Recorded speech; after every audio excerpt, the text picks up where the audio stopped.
What's going on, guys? Welcome back to the channel. My final thoughts on the Dobyns Maverick. If you've seen my last like 4 or 5 videos, I'm kind of doing more of a technical breakdowns, technical report, all that kind of stuff of the reel. There's other guys who are gonna be shooting like on the water stuff just because they've got them and they're fishing with them. Me personally, if you've seen my channel, if you've seen my photos, I am a reel enthusiast. I'm a tackle enthusiast. I love my high-end reels. I love my JDM Daiwas, JDM Shimano's that I used to have. I'm just a tackle junkie. I like the high-end stuff, so I don't really even need to fish the reel to get an understanding of it. I kind of wanted to do the initial impressions, to open it up, the breakdowns, the technical stuff that most guys won't do. I will let them do the underwater stuff and durability. You'll get enough of that from the the other guys that have just bought it and posted on the Dobyns forum and, all reviews, all that kind of stuff. So my afterthoughts on breaking it down, checking it out, kind of seeing the guts, the innards, seeing how it works, just the basics of it. And there's a few things that could be changed, could be added, could be deleted for this price point to make it a little bit more competitive with some of the top name brands. First of all would be the bearings and the knobs. I keep them or leave them. So when I initially got the reel, the knob bearings, the knobs would barely spin. They would spin the same as if they had the 2 bushings in them. So I took the bearings out and I flushed them. So now they spin a lot easier. But again, 99.9% of the guys that are buying this reel aren't going to take the time and take these bearings off, flush them, oil them, put them back on, all that kind of stuff. So I would personally, for the general public, leave the bearings off, put the bushings in. The other reason for the bushings is if guys are going to start using these reels for saltwater, bushings and the knobs are just a safe bet to prevent corrosion on the bearing area. I just got a reel in it that had corrosion from freshwater and all that kind of stuff. But if you're using it saltwater, this is a very easy area to get salt in. Also, another area to get salt in is on the sides of the worm gear. They have bearings as well.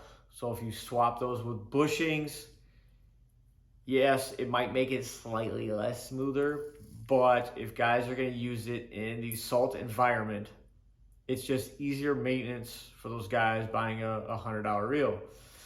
So if you remove that, you remove 6 bearings. I think it's got 12 total. The number of bearings is pretty deceiving, because if you look at a lot of like high-end reels, like if you look at some of the Shimano's and stuff, they only have 3 or 4 bearings, but they're using very quality bearings and they're using quality bushings. So the number of bearings is kind of a misnomer, kind of a, whatever. Hey, I've got 13 bearings, but they're all 12 cents each or 2 pennies, It's like, okay, great, but for maintenance wise, I would take these out, put the bushings in. Yes, it is smoother now because I did flush all the bearings, all this kind of stuff. The other would be shortening the handle just a smidge. It's a 95mm handle. I personally would go to a 90mm handle. I think that's more of an all-around handle, 90 or 92. A lot of the typical reels come with 90mm handles. 90s and 92s. It would lighten it up a little bit and it would just make it a little bit easier for different applications. Usually the longer handles for like power applications, flipping frog and all that kind of stuff. Or you have the longer handle on the high speed and the shorter handle on the 7-1 and 6-3s. The other one, this is probably gonna be the major, is going to be the frame material. I don't know what it costs to upgrade from like a plasticish, like a Zion plastic frame to an aluminum frame. it could be 15 or 20 bucks factory wise cost. If you replaced this with an aluminum frame and got rid of the bearings and the knobs and the worm gear, it might compensate that cost. Everything else, like internally, the gear seemed fine. This reel, the one I got, was very dry inside. So again, if they would just spend just a smidge more time on quality control, it would allow the reels to get the proper grease and oil on all the reels. This reel is now super smooth. Flush the bearings, so it is ready to go. Other than that, I mean, for $100, it's a very solid reel. It's got a very, the thumb clicking and everything is very solid. It pops up and down. I mean, it's not a mushy feeling. It doesn't slide or slip down. It is definitely a smooth thumb engagement on your reel and the pinion. Again, I flushed all the bearings just to make the reel a little bit better. The brake adjustment's super easy. I mean, there's only 10 adjustments. If you're a beginner, you can start at like 8. You can move down to that 5s. If you want it to be really loose, you move it down to like that 1 or 2, maybe 3. But I think the best adjustment is going to be in the 5 range. Weight-wise, I would like to see it get down to 7 ounces would be ideal. I know it's a 100 size reel. If they could shrink it just a tad this way, it should be a little bit better. But like palming wise, it's really easy to palm. The nice little recess of the indented thumb area here makes it nice to keep your thumb there. But yeah, if they could just reduce that weight just a hair, you could do it by shrinking down the handle a little bit. You could change the knobs up to a different style or material. If they went to a cork or an EVA knob, that would lighten it up as well. Gear material is fine. Brass gears, they're more durable, so you don't have to worry about that for like longevity and everything. They're not aluminum. Aluminum is a little bit softer. But other than that, this is the Dobyns Maverick for the price.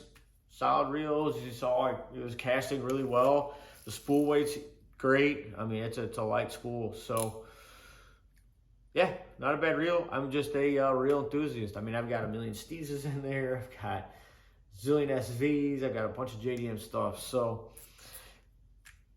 and to finish it off, I'm going to give this reel away. It is going to be yours. I'm just going to give it away.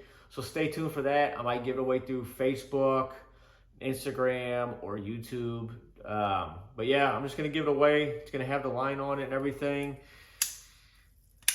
Everything's good, casts well, so it is it's a nice $100 reel. I would say it's better than the SLX.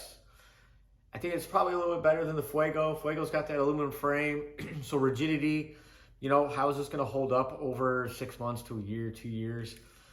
We'll find out. But yeah, I mean, all in all, pretty solid reel for the price, especially, you know, when they bust them on sale like American Legacy and stuff.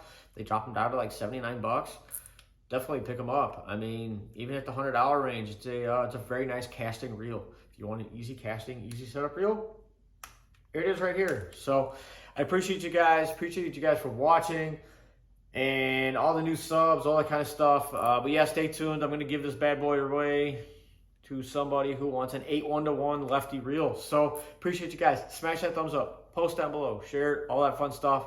We'll talk to you guys later. Peace. And I might be fishing soon. It's really freaking hot, but I need to get out in the water. So later.